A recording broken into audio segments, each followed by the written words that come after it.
নিউজৰ দৰ্শকসকললৈ এই মুহূৰ্তত দিব লৈছো এটা বিগ ব্ৰেকিং নিউজ। অসমত বাধ্যতামূলক হ'ল মাস্কৰ পৰিধান।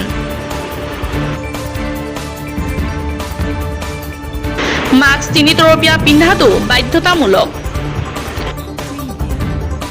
ৰাজহুৱা স্থান, কৰ্মস্থলী, সভা সমিতিত মাস্ক পৰিধান নকৰিলে অংশগ্ৰহণ কৰিব নোৱাৰিব। মাস্ক পৰিধান নকৰিলে 3 বাৰলৈ 500 টকাকৈ আৰু পিছলৈ 1000 টকা পৰ্যন্ত জৰিমনা ভৰিব লাগিব। এই মুহূৰ্তত দৰ্শকসকলক আমি জনাই আছো যে অসমত বাধ্যতামূলক হ'ল মাস্কৰ পৰিধান। মাস্ক 3 তৰপীয়া পিন্ধাটো বাধ্যতামূলক। ৰাজহুৱা স্থান, কৰ্মস্থলী, সভা সমিতিত মাস্ক পৰিধান নকৰিলে অংশগ্ৰহণ কৰিব নোৱাৰিব কোনো ব্যক্তিয়ে।